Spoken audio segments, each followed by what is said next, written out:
Good morning all of you. बच्चों कैसे आप सब लोग। मैं उम्मीद करती हूँ आपको जो मैंने क्लास 1 में पढ़ाया था, यानी कि इस क्लास से जस्ट पहले वाली क्लास में जो मैंने आपको टॉपिक समझाया था, वो टॉपिक चल रहा है हमारा ध्वनि तथा वर्ण। ध्वनि तथा वर्ण यानी कि साउंड्स, फॉन्ट्स और वर्ण यानी अल्फाबेट्स।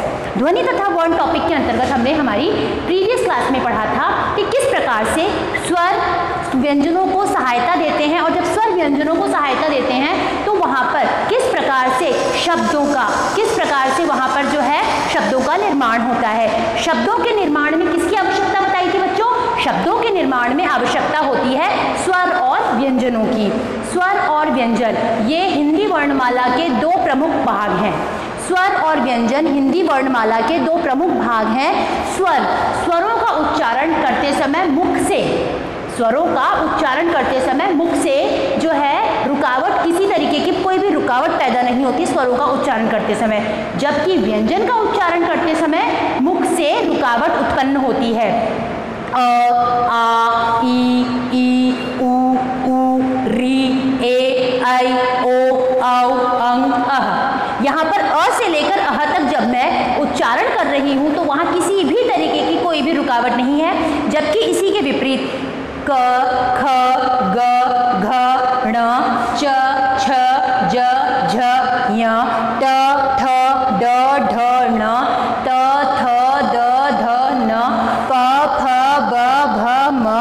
ये जो क वर्ग, च वर्ग, ट वर्ग, त वर्ग, फ वर्ग है, ये सारे के सारे वर्गों के बारे में हम आपको आपकी नेक्स्ट क्लास में बताएंगे जब हम व्यंजनों के भेद पढ़ेंगे। इन सब वर्गों के उच्चारण में कहीं दांतों के बीच में जिह्वा आ रही है, कहीं होठ के बीच में हमारे जो होठ हैं वो आपस में जुड़ते हैं तो वो उच्चारण हो रहा है, कहीं पर जो है हम देख रहे हैं कि कंठ से आवाज आ रही है। तो कहने का मतलब ये है बच्चों, ध्वनियों के जो उच्चारण का जो स्थल होता है वो हर ध्वनि का उच्चारण स्थल अलग अलग होता है।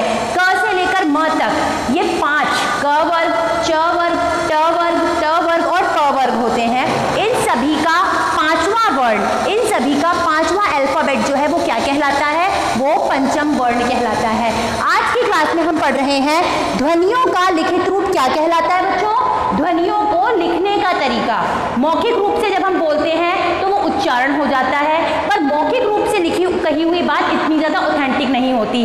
जब ध्वनियों को लिखित रूप में बताया जाता है, ध्वनियों को लिखित रूप में बताया जाता है, ध्वनियों को लिखित रूप में एक्सप्रेस किया जाता है, तो ध्वनियों को लिखित रूप में क्या कहते हैं? ध्वनियों को लिखित रूप में लिखने का तरीका वर्ण कहलाता है। और जब वर्णों की माला की बात करते हैं, जैसे फूलों को जुड़कर, फूल आपस में जुड़ते हैं, फूलों के जुड़ने पर फूलों की माला बनती है, वो बहुत सुंदर लगती है। तो ठीक इसी तरीके से जो ये वर्णों की माला है ये क्या कहलाती है बच्चों?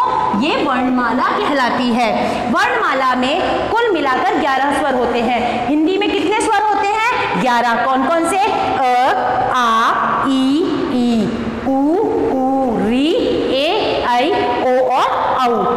अंग और अह क्रमशः अनुस्वार और विसर्ग कहलाते हैं, और उनके बीच में एक और मात्रा छूटती है जिसे हम कहते हैं अनुनासिक। ये स्वर ही मात्राएं होती हैं।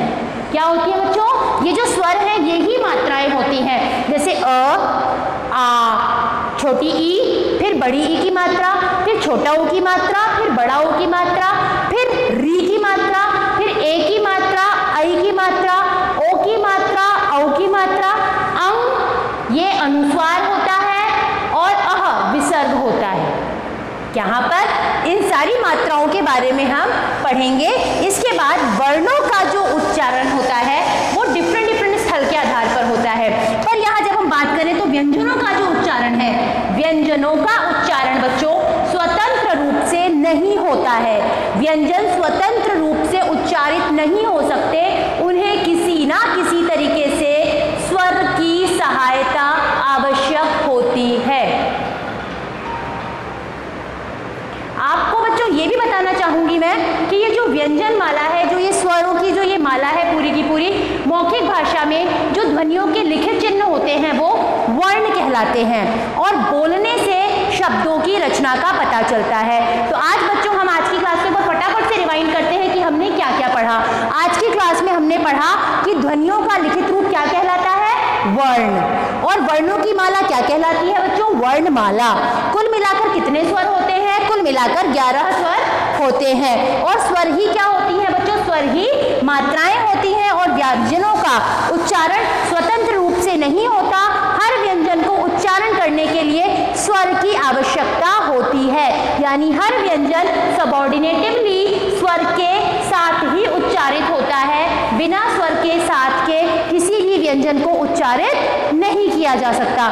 मैं उम्मीद करती हूँ बच्चों कि मेरा आज का टॉपिक पढ़ाया हुआ आपको समझ में आया होगा, आप उसको समझ सकने में सक्षम हुए होंगे। तो बच्चों आज की क्लास के लिए बस इतना ही।